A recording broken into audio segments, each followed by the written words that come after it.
Hi, my name is Gavin, and I am the producer of Off the Notepad. Today we have, you guessed it, a very special episode. And I am glad to be here because you know what? I'm tired of being humble as well. I am the best goddamn producer in the fucking universe. It's all thanks to Victoria and Helika. Their mentalities have totally worn off on me. I won't stop until I am the greatest producer in the multiverse. I'm gonna have to eliminate other me's. That's where I'm gonna have to go. Either way, thank you all for listening. If you love this podcast, share with your fucking friends. Anyone who's willing to listen, tie them down if it comes down to it. Either way, thank you all for listening to Off the Notepad. I will see you all at the break. Bye! Hi, welcome to Off the Notepad. I'm Victoria D'Angelo. And I'm Helika Campbell. And today, I've decided to be humble. Really? I have. Whoa, Gavin, cut this out. We're doing this now? Just for today, just this one episode. Oh, what do we say? You guys are also great writers, and we would love to see your writing. Please send it in, and we won't judge it too harshly, because we're being humble about how great you guys are. We're also pretty great. Yeah. I guess we're all great. Is this our April Fool's episode? Is that what this is? I'm really lost. I don't know if I like this new persona. It's okay, we'll be back to the old one in the next episode. Oh, phew, okay. This is a lot of change. Alright. You have a character? Now back to us being perfect. Oh, yeah. I have a character for you. Ooh, who do you have? I have a parent that has a very successful job that takes up a lot of their time. Oh, okay. So I kind of have a really oddly intense prompt. Oh? There's a caveat at the end of this prompt. I want to see how far we can get without using it. Oh? Because I don't like it. Oh? But I think it's vaguely helpful. You'll see what I mean. Okay. I found this on a website. On a website? Wow. I don't remember what the website was called. Pinterest. So the website prompt goes as such. Write a story about how recently there's been a number of abandoned cars scattered throughout the city. Nobody knows where they're coming from, and there's not a single personal item in them. So our protagonist is living in the city. Cars are appearing. Okay. Does their job have anything to do with, like, cars? Or the strange like a police officer would be in charge of removing said cars, that type of thing. Right. Like or part maybe of a tow truck company or something like that. I kind of want to see how disconnected we can allow this protagonist to be. Okay. Because I really like stories where the protagonist is doing one thing and they're really focused on how normal their life is, but there's really weird shit going on in the background. Sure. So I kind of want like that. I want this protagonist because they have probably a normal ass job, like they're an accountant, which is what takes them away from their family all the time. Yeah. Is this dad or mom? What are we leaning towards? I want to do a mom. Oh, yeah, workaholic mom? Yeah. Okay, we have our workaholic mom. Yeah, again, I feel like she has a desk job. Yeah. But it has nothing to do with these cars that keep showing up. I think in the beginning of this story, we probably have a couple instances where, like, traffic is really bad because these cars have just been, like, placed. Do those look small to you? They do look small. My gut instinct also is to give this mom, like, a teenage son. Oh, yeah. And there can be, like, others, too, but I'm thinking about this teenage son because I want them to be of driving age and to be directly influenced by this car thing that's happening. Oh, yeah. I kind of want it to be, like, single mom, only child instance, because I feel like those dynamics are really interesting, especially when it's mother and son. Okay. So I want to give that a shot. I also kind of want this son to be, like, a true crime junkie. True crime junkie. Yeah, like, he's super into, like, this mystery with the cars. And I think when his mother is home, he, like, tries to tell her about it. He's like, yeah, people are thinking it's a serial car kidnapper or whatever. Like, it's so interesting. And mom's like, like, running through numbers in her head. Okay. So we have this protagonist who's got a desk job, is constantly giving time to her desk job, probably takes calls during dinner. Absolutely. Takes calls like whenever she can. Yeah. So I do think we've built up a great foundation. Here's the caveat with this story. The final sentence of the prompt goes relatively as such. There's no personal items in any of these cars, right? These cars are empty. Yeah. However, on the final car that is shown up, at least in terms of the prompt, there is a severed human scalp on the hood, which is too oddly specific, and I don't like it. I don't like it either. It's horrendous. That also, like, treads an avenue of potential racism. Extremely. No, it's weird. It's awful. Like, I worry we'll go down that path. No, I don't think it's worth pursuing. No. But what could be interesting is the idea that people start disappearing cars are replacing these people. Right. Because I'm just not... random cars or those people's cars? We could get into that. Okay. Because again, these cars are supposed to be completely devoid of any, like, personal items. What about license plates? Could have license plates. Like license plates pertaining to the people. Yeah, because if you have a license plate, then that's quote-unquote arguably a personal item, because then they can track who the car belonged to, if anyone. Mm-hmm. Well, then do these cars belong to people is the next question. I feel it makes sense. You could set up a really good mystery with that. Yeah, they'd be really creepy if they were cars that belonged to nobody. Yeah, it'd be really odd. Yeah. What about, where are the keys of these cars? Just not there? Just not there. Just not there. Because I think that's what's really difficult about these cars. You can't move them. Well, I mean, I'm assuming they're all locked, and I believe... I would be shocked. Never mind. Firefighters are trained to break into cars. And they can do so, like, cleanly. It's possible to do so without any damage to the car. So I assume that they're doing this. If this has been a problem for a little while, they've probably been, like, recruiting more people to being like, this is how you break into a car, which might be a problem. No, this world is odd. Like, I'm trying to figure out how you'd maneuver around it. Because I really like the idea that at some point, whoever's doing this, because I do imagine it is a person. Someone is placing these cars somehow. Because I really like the idea of our protagonist getting wrapped up in it. Because I kind of want her son to go missing. Yeah, no, because she's negligent until the second where he's gone. Yeah. And I like her trying to figure out what's going on. Maybe she enters either her son's room or she's able to find her way to the culprit's room, and there's just, like, car keys hanging from every inch of the wall. In her son's room? Maybe. It was her son. It could be her son. He wanted attention. Mom noticed me. And of course, because she's never home, she'd never noticed that her kid has started hanging all of these car keys everywhere. That's terrifying, and I kind of love it. Right? It's interesting. I also want son's best friend's dad to be a firefighter. I like that. That makes sense.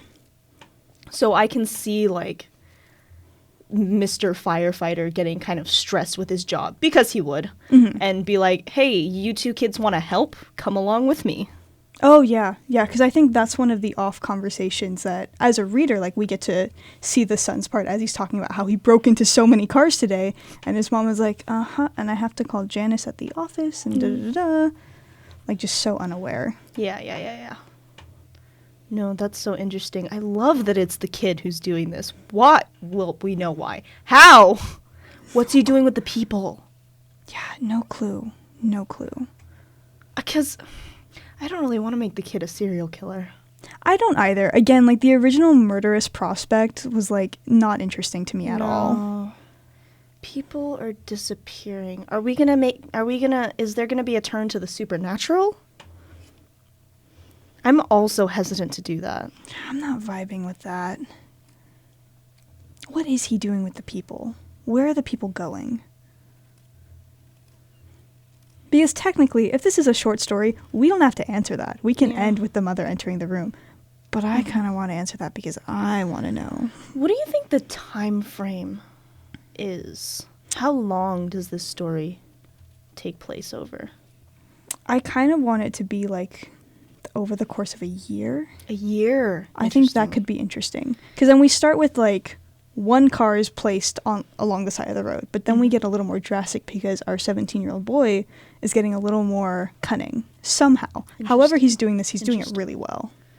Interesting. That makes it more challenging for where the people goes. Because I was thinking if it lasts a week, we could say teenager and mom are rich because mom spends all of her time working, and teenager's like, y'all want to go on a vacation? Here you go. Here's money. Bye-bye. Just paying people to disappear without a word. Yeah. But yeah, I don't think that's reasonable for like a year, unless he's very rich and he says, please move. Please move. What if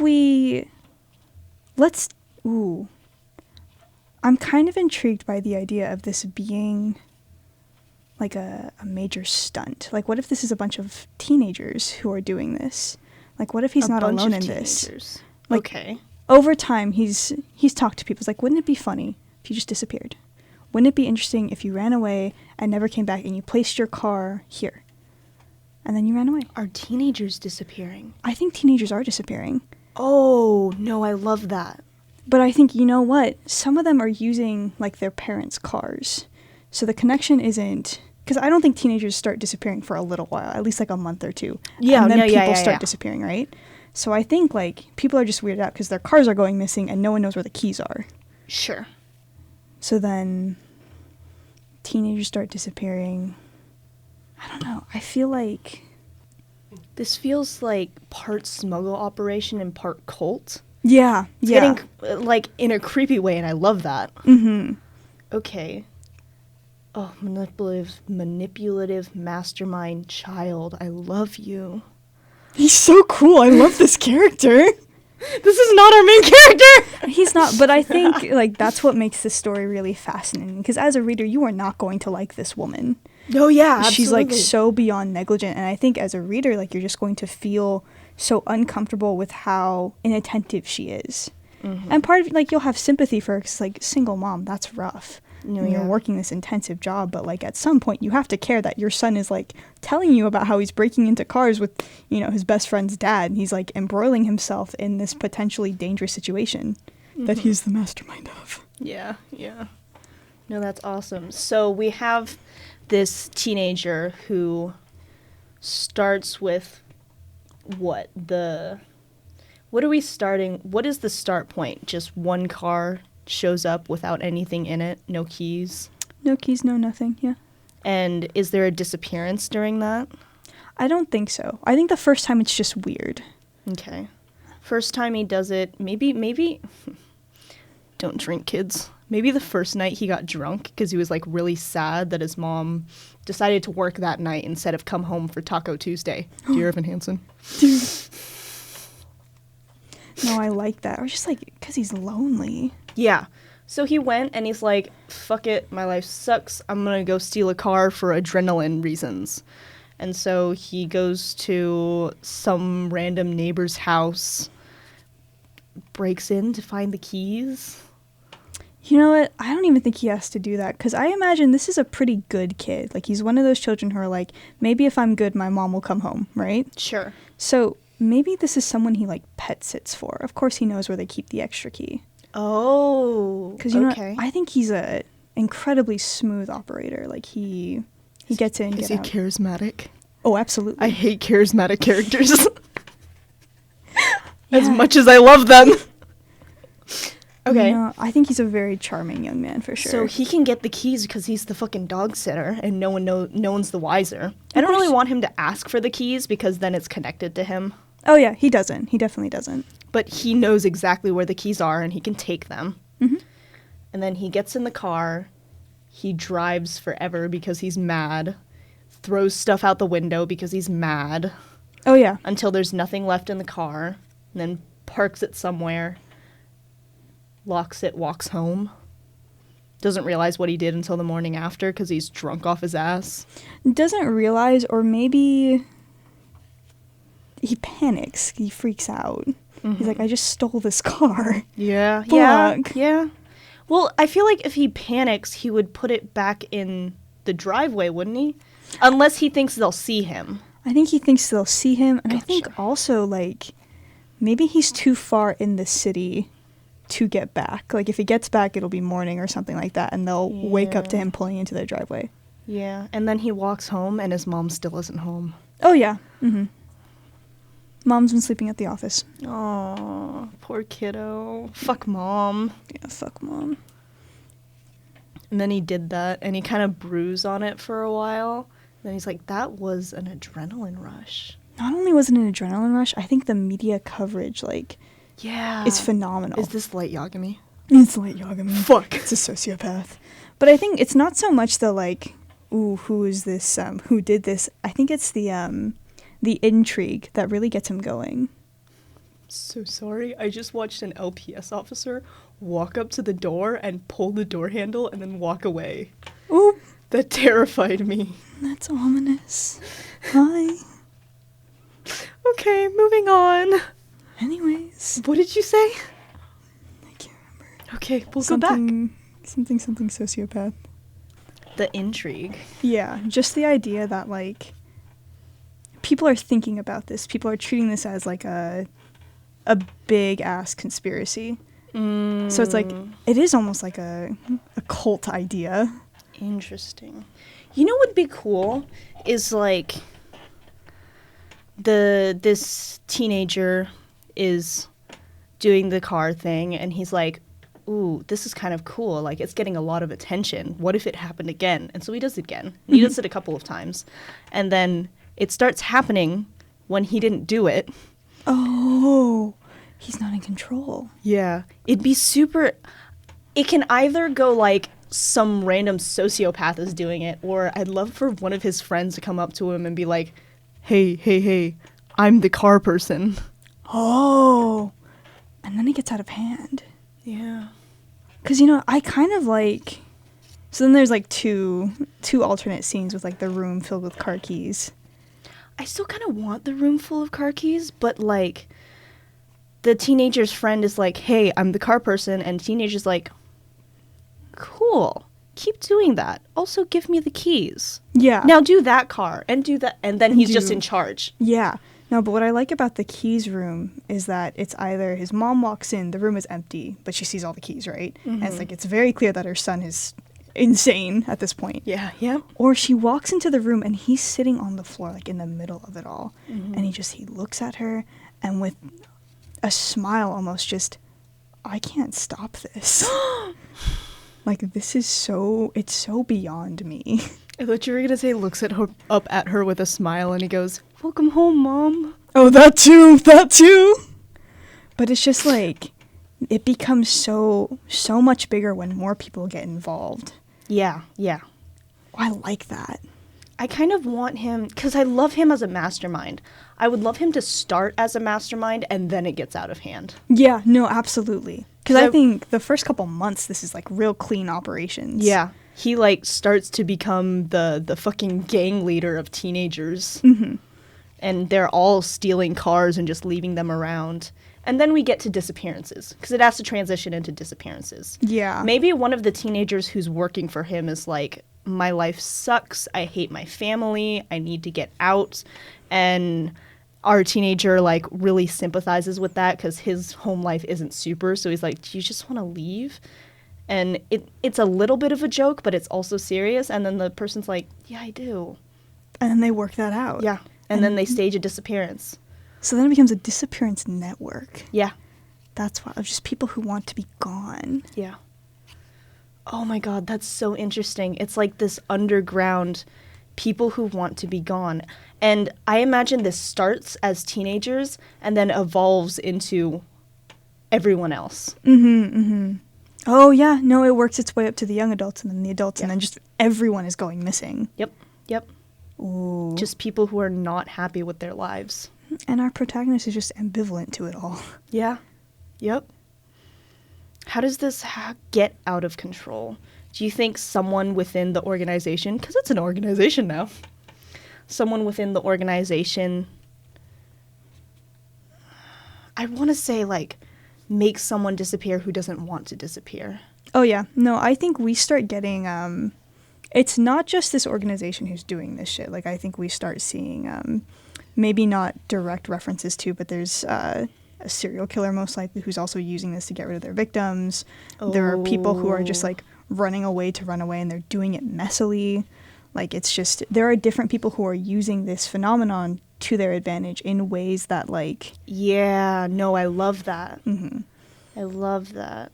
Because what I kind of want is at some point, our protagonist... Because I think the last car to go missing is hers. I think her car is now gone. Oh, the protagonist's car. Mm-hmm. Okay. And I think that means she has to walk to and from work, which maybe her job isn't too far, whatever. Mm-hmm. But I think as she's walking, there's like... She leaves her office, and it looks like there's heavy traffic. No one's moving. But these are all empty cars. Terrifying. Because I think a fuckload of people have just left. And this is like the great event. And this is what makes her... She's still ambivalent, I think, but she's like, this is some really weird ass shit. And then she gets home, and we have the key room sequence. Mm-hmm. And things start falling into place. I think mom's car disappears first, right? And she has this little, like, this is very weird. And then I want her to get home, and I want son to also have a car. I want son's car to be gone. Oh my god, yeah. Oh, and that's it. Yeah. And maybe that's where we end the story. It's just... Her walking into the key room. Yeah. Fascinating. Because I think throughout the story, like, as a reader, you pick up on, like, all of the little things that are happening. We catch glimpses of the news. We hear what the son is saying. We probably, like, hear the best friend's father more than once. Yeah, yeah. Can I describe? I can, like, see the key room so vividly in my mind. Describe Can the I? key room. Okay. So first of all, my key room is not his bedroom. It's his closet.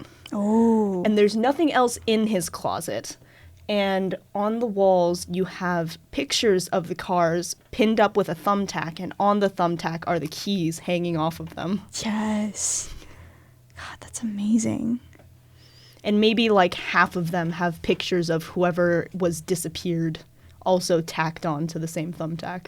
Oh, yeah.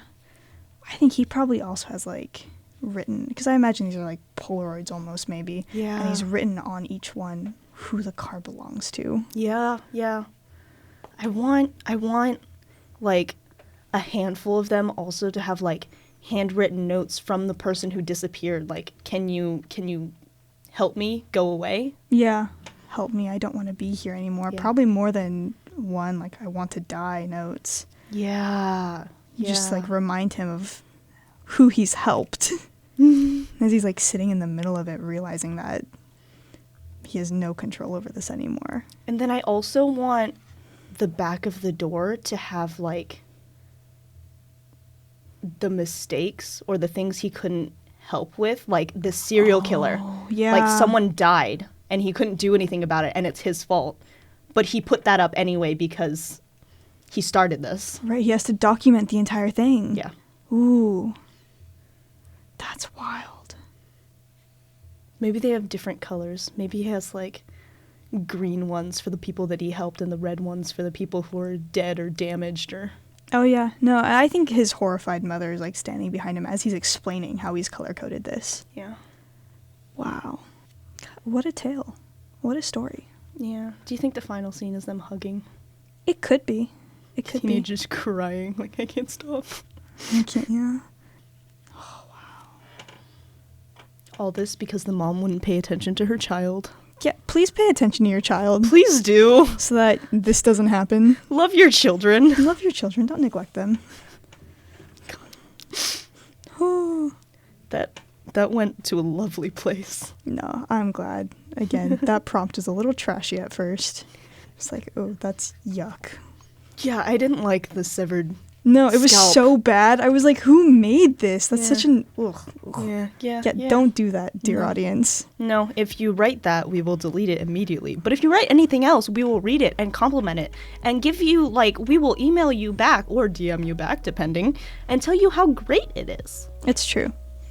Because your writing's going to be better. I mean, you listen to Off the Notepad. Yeah. You can't be a bad writer. Yeah, I mean, Off the Notepad is pretty great. Pretty amazing. Yeah. Didn't we start this episode on a I want to be humble note? Oh, but we drifted away. Yeah, Remember? we drifted so far away. You remember we said, okay, we're done now. Yeah, anyways. We'll catch you guys after the break. Goodbye. Bye. Hello! Thank you all for listening to that first segment. I hope you all thought it was a certifiable banger. Hope you all heard that little knock on wood. We like to call that segment here Grand Theft Witness Protection. And you know what? Maybe we all need a little bit of a Grand Theft Witness Protection. Especially after I angered Helika and Victoria. I know they've sent hitmen after me, and guys, I don't know how long I'm going to last. Kanava, you're going to have to take over. I've heard you're interested in the gig, and you know what? Mom and Dad, I love you. I fear for my life. Joking aside, I hope you all enjoyed that first segment. And again, I'm not privy to the details of the second segment coming up. I believe it will be a certifiable banger. Thank you all for listening to Off the Notepad, and I'll see you in the next episode. Bye! Welcome back from the break. I have decided that I am done being humble. Really? I have. I'm so glad. I was I getting have. really nervous. Yeah. Everyone who listens to this, your art is trash. And you should really absorb what we have to tell you, because it's just God tier. I don't know what else to tell you. Be the little peon sponge, Like, just take our advice. You won't hear any better. Side note, you're not trash. I want to read your writing. Please send it in. So, Yes. do you have a protagonist for me? I do. So this one's been sitting at the top of my notes for a while. I have no clue how we're going to do this. Okay. I assume we'll get by. I want our protagonist to be a doctor. Doctor. Yeah, I don't know what their specialty would be, but I want them to work at a hospital. Okay. Specific. You want them to work at a hospital. Do you want them to be a doctor or a nurse? A doctor. A I want them doctor. to be a doctor. Okay. Yeah. Okay. Because we'll probably have a nurse in a future prompt. Don't tell Oh. Victoria. She doesn't know. No, she doesn't. She doesn't know. Okay. So, this prompt is a little bit long. You will hear me flip the page. Okay. So, this doctor. You usually try and ignore your eccentric aunt when she calls, but after receiving an urgent voicemail from her, you go see her. It turns out she's been busy inventing time travel, and she wants you to test it out for her. Playing along, because you don't believe her, you get transported to the 1980s with no way back. As your grim reality sets in, you go for a drink. The bartender is witty and captivating, and you begin to feel something for them. But what happens when you find out that there's someone that you know in your present? Oh, what does that last part mean? What is that? So this person from the 1980s is, charming, attractive. Doctor starts to have feelings for them. I assume they're the same age, 20s, 30s-ish? Yeah, we'll say like late 20s, early 30s. Late 20s. In real present time is actually a 50-year-old man that main character knows. Oh, damn. Oh, and because we're using a doctor, this could be like a patient. Yeah. Ooh. I realized I said man. It doesn't have to be. It can be anything. We can. Well, I don't know. I mean, I kind of dig the bartender being a dude. Okay. I kind of dig them both being dudes. I can go with that. I don't know, I'm kind of vibing with that. Okay. That's an interesting concept too, because we're now treading into a homosexual relationship in 1980 Right. with someone who's 30 years older than you. So, in your present, yeah. Yeah. I think the hardest thing about this narrative is the main character doesn't think they can go back, but they don't know if they can go back. Right. Oh. Because you imagine Aunt is like, fuck, I gotta get my niece back. Yeah. So they're probably working on that. Mm-hmm. They're like, shit. I kind of want Doctor to intellectualize it and be like, well, if Aunt was working on a solution, they would have showed up at the same point that they dropped me in. So if she's not here now, I'm here forever. Yeah, I'm fucked. which can be true or cannot be true, but that's probably what Doctor is thinking. No, that makes sense. I think That's what, like, anyone would think in time travel. Yeah, but situation. especially someone who's, like, as practical as a doctor would be. Yeah. Gosh, we have to define time travel. We're going to put that off for a second. Yeah, let's scoot that for a bit. Remind me, this is a stupid-ass question to ask. There are no stupid questions. When was the AIDS epidemic? Is that 80s? Is that where we are? I have no idea. That's a good question. Because I'm pretty... I got it. Because I want to say it was the 80s, but I don't know a lot about the AIDS epidemic because I'm an uncultured swine. Yep. Like Gavin. Just like Gavin, but a little better. Yeah. Because I'm adorable. And charming. The AIDS epidemic was June 1981. Okay. That's awful specific. Oh, that's the start date. That's it took place in one day. So yeah, no, if we say it took place in the 1980s, that's the AIDS epidemic. That's the AIDS epidemic. And if we are describing a homosexual relationship, this doctor, being late 20s, is probably known that he's been gay for a while, is most likely very well versed on the situation. What do you do if you're a doctor? And it's like, I don't know. Because I'm assuming he's transported there right before the AIDS epidemic. That makes sense to me. Okay.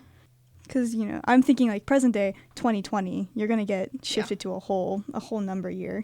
Yeah. Okay, so he's there before the AIDS epidemic.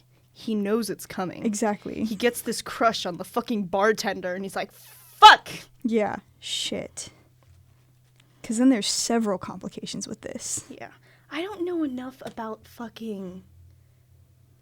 Can I call it sexual history? Like, I don't know when condoms existed. Oh, I don't... like the history of sex objects? Yeah! I was like, Victoria, if you don't know the sexual history of our character, that makes sense. No. We're making him up. No, like, because, like, I don't know if condoms existed during the AIDS epidemic, so I don't know if the doctor has the ability to protect themselves. Right. I mean, like, the way... Like, sex ed today is already so limited.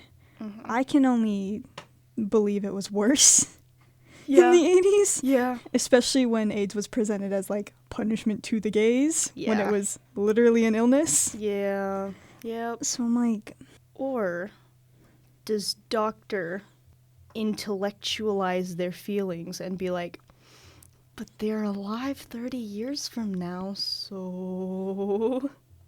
They didn't get AIDS, so we're good. Oh, interesting. But then what is our bartender? Obviously, our bartender doesn't have AIDS for 50 years. That seems obnoxious and inaccurate. Yeah. But then what is bartender in the hospital for? And I don't know, something really normal, back pain. The fact that they're 50 and they should go to a doctor. Yeah, so just like normal 50-year-old things. Yeah. Like my parents go to the doctor regularly. Mm. No, it makes sense. I just wanted to make sure we weren't like, but they do have another illness. Yeah. Okay. So doctor intellectualizes it.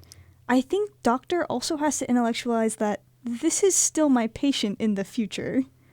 Like, we can't have a relationship because doctor-patient, like, interactions must remain professional, even if I'm not treating you right at this moment. Do you want to stay with, like, really normal old person stuff? Or we could do something like this bartender was afflicted with a terrible injury that still stays with them. Or this bartender has cancer. Ooh, get bigger. Because if you're bigger, then once doctor goes back in time, they're like, I can help you now. Don't do this, don't do that. Oh, interesting. Or maybe they have really bad diabetes or something. I don't know. Something that they obviously at this point in time can't even think about. Something that a doctor can fix or try and fix or intellectualize a solution early in life. Right, come up with a proper treatment plan. Okay. Let's say it's a little bit cliche and rough, but let's say it is cancer. I think cancer is an easy foundation to go off of. Mm-hmm. So, Because then you do have to have that conversation, maybe not bluntly, because obviously you're not going to go up to someone and go, in 30 years, you will have cancer. That's not going to go well, especially with this bartender. Yeah. This bartender strikes me as like a very free spirit. I was just about to say, because I mean, if you're a gay bartender in the 1980s, like you are... The freest of spirits. It's true. No one's more like bold or charismatic than you. Yeah. I also want this bartender to be the type who's like, why would I go to a doctor? I can just tough it out. Not like tough it out, but just be like, if I'm sick, I'm going to be sick. Why would I go to a doctor for that? Yeah, exactly. I can just take NyQuil and knock the fuck out. I will be fine. Rephrased, I can just get high. I can just get high, yeah. No, that makes sense. And you know what? I imagine because doctor can't say like, Yeah.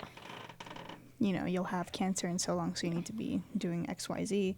But probably doctor's like, maybe you should do this, you know, keep your health up, so on and so forth. Yeah. And bartender's like, life is short. I'm going to do what I want. Yeah. And doctor's like, ugh. Because, like, at the very least, I feel like, because cancer's a hard one, at the very least, I feel like doctor would want them to go in regularly for x-rays. Right, to catch it as early as possible. Yes. Right, that makes sense. Okay.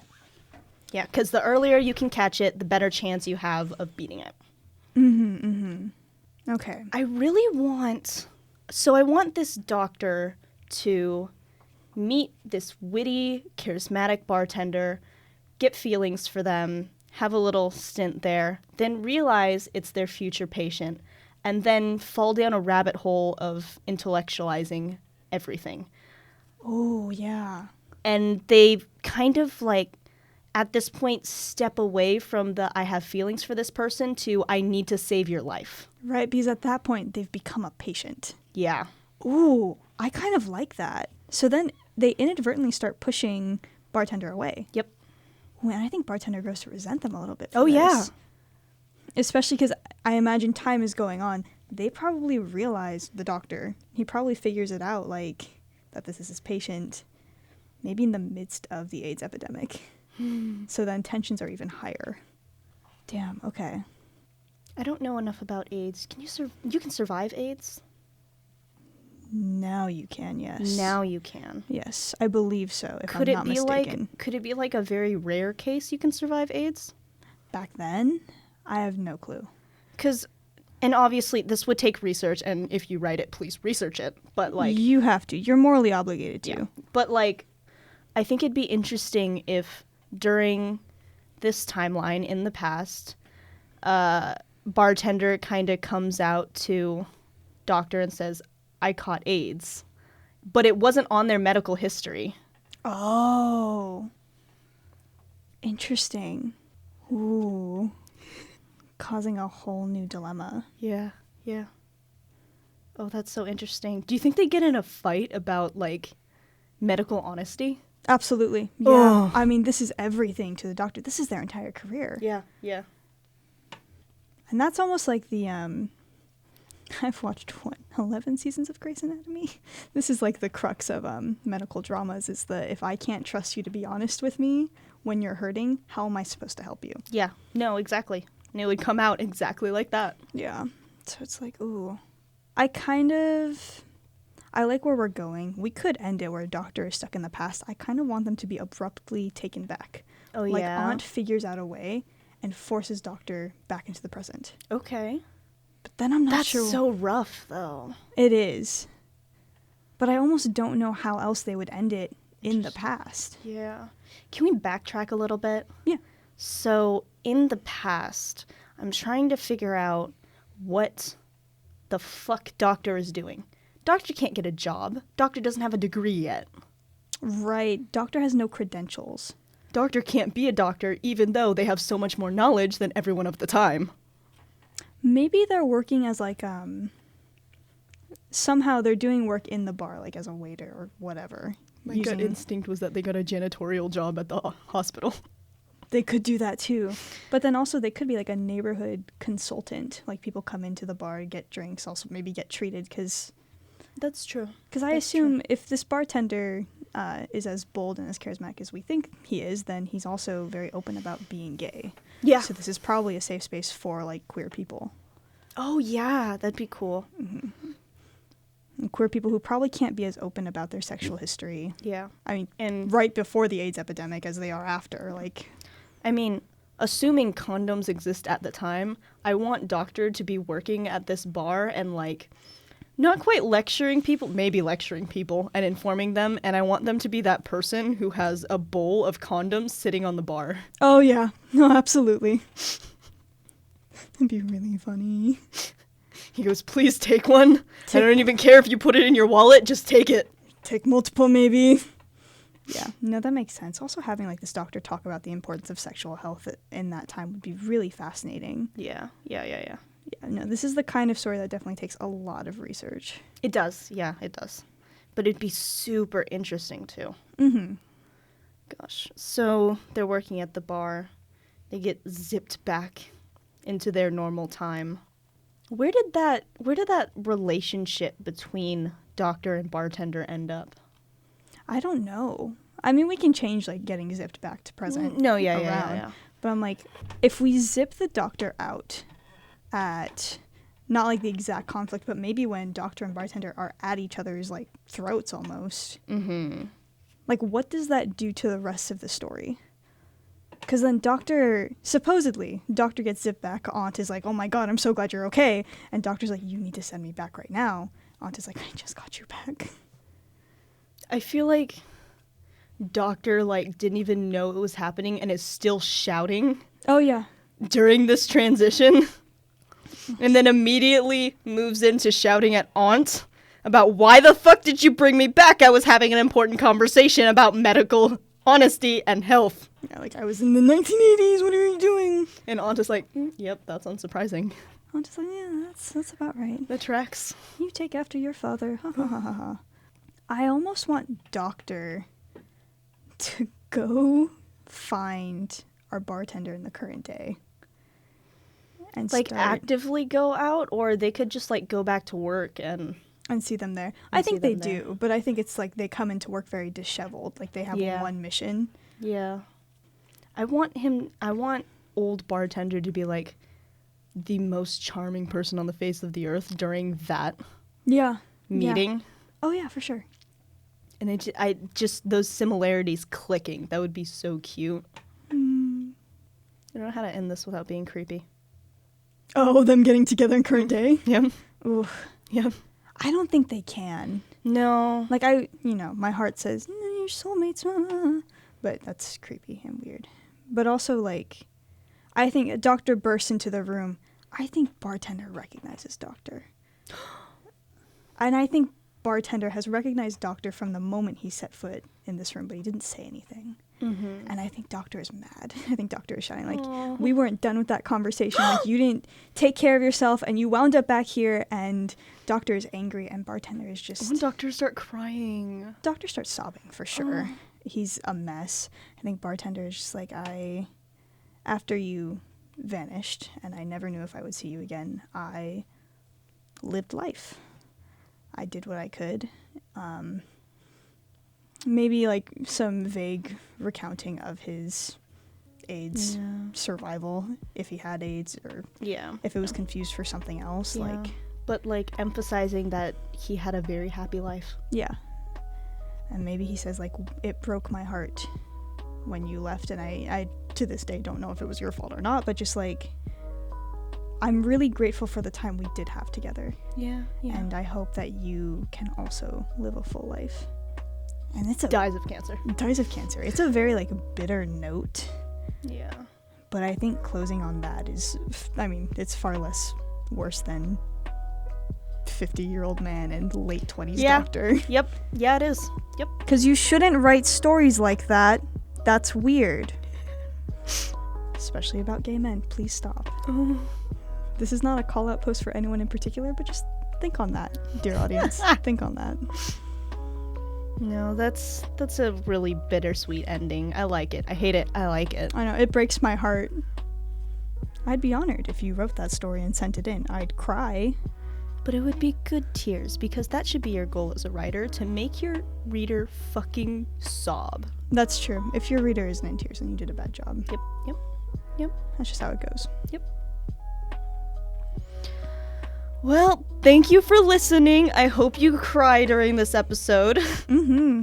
Tell us your thoughts. Send us your emails at offthenotepad@gmail.com. DM us your thoughts on Off the Notepad at Instagram. At Instagram.com. Yes. Don't forget we have a TikTok. It exists. That's all. That's all. I'm gonna be honest with y'all. I comment on our TikToks. It's not great. Someone else should say something. It's lonely. It's lonely being the most amazing people in the world. It's true. When you stand so far at the top, you can't see anyone else at the bottom. Yeah. We love you guys. Yeah, scale the mountain. Come join us. Yeah. Bye. Bye.